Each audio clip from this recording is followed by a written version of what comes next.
మరి I really నేనేమైనా miss అయినా అది లేదు. వెంకటరెడ్డి గారు ఈ should throw some light on that. Right, okay అండి.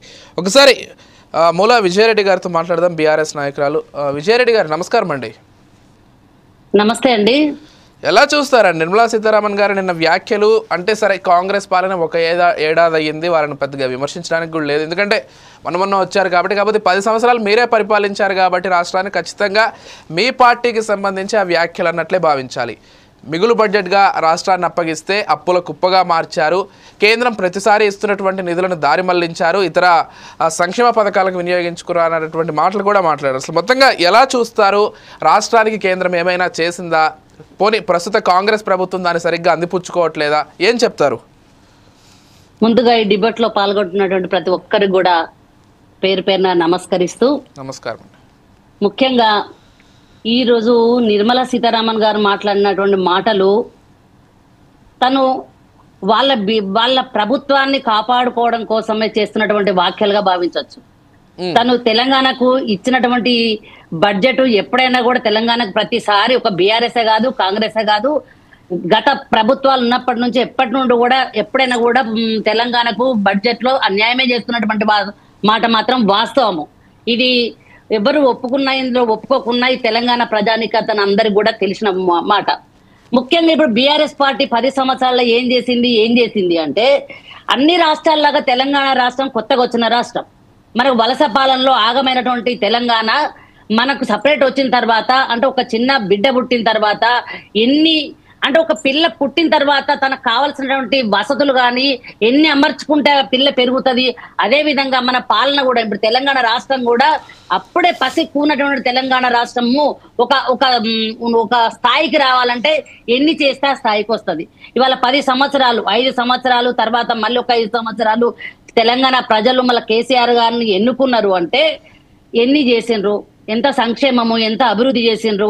ఇప్పుడు కేంద్రం నుంచి వచ్చే బడ్జెట్ తోనే తెలంగాణ నడపాలంటే చాలా అసాధ్యం. ఎందుకంటే ఒక రాష్ట్రం నడపాలంటే వచ్చిన నిధులతోనే నడపాలంటే మాత్రం ఏ రాష్ట్రం కూడా అట్లా నడవదు. తప్పకుండా అప్పు తెచ్చుకోవాల్సిన అవసరం ఉంటుంది. ఒక ఇంట్లో అన్నదమ్ములు వేరుపడితేనే వేరుపడ్డ తర్వాత మళ్ళీ వాళ్ళు ఇంత అప్పు తెచ్చుకొని ఆ సంసారం నిలబెట్టుకుంటారు.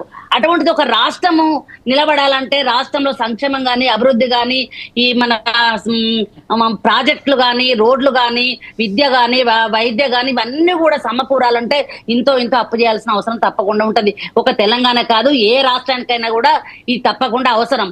అటువంటిది తెలంగాణ రాష్ట్రం కేసీఆర్ గారు అహర్నిశలు ఎంతో కష్టపడి తెలంగాణ రాష్ట్రం తెచ్చి సీఎం అయినటువంటి ముఖ్యమంత్రి ఎవరున్నారంటే భారతదేశంలో కేసీఆర్ గారు ఒక్కరే ఉన్నారు.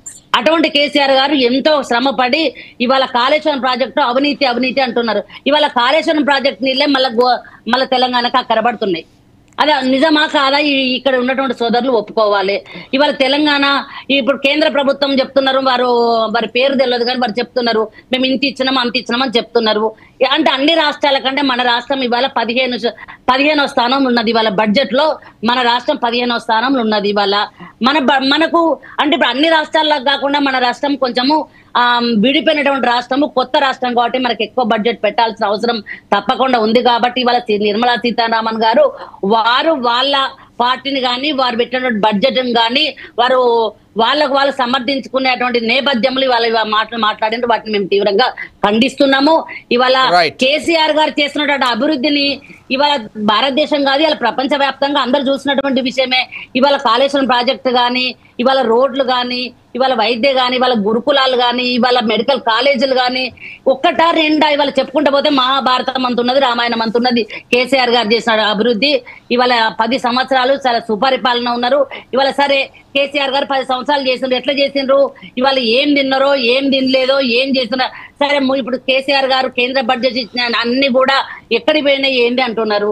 ఇవి మాకేమన్నా వేరే జాతీయ పార్టీ ఉన్నదా? మాకేమన్నా ముడుపులు పంపడానికి, ఢిల్లీకి పంపడానికి, మాకేమన్నా వేరే అక్కడి నుంచి అక్కడికి పంపాలి, వాళ్ళ మెప్పులు పొందాలని చెప్పి మా పార్టీ ఏమన్నా అక్కడికి పంపేది ఉందా?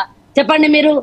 ఇవాళ కాంగ్రెస్ పార్టీ ఉంది, ఎన్నో అమలు పరచాలని చెప్పి ఎన్నో హామీలు ఇచ్చి ఇవాళ గద్దెకెక్కింది. ఇవాళ కాంగ్రెస్ పార్టీ ఒక్క హామీ తప్ప ఏమన్నా హామీలు నెరవేర్చిందా? సరే ఇప్పుడు తను కూడా చెప్తున్నారు కదా, దిలీప్ గారు కూడా చెప్తున్నారు కదా మేము కూడా ఇంత అప్పు చేసినామని. ఖచ్చితంగా ఏ రాష్ట్రమైనా కూడా సుపరిపాలన అందించాలంటే రైట్ తప్పకుండా రైట్ రైట్ ఇంతో ఇంతో రైట్ అప్పు విజయారెడ్డి జరుగుతూనే ఉంటది. రైట్ ఒక్కసారి కోటేశ్వరరావు గారితో మాట్లాడదాం ఇదే అంశానికి సంబంధించి. కోటేశ్వరరావు గారు, అంటే విజయారెడ్డి గారి మాటల్లో లేకపోతే అటు బీజేపీ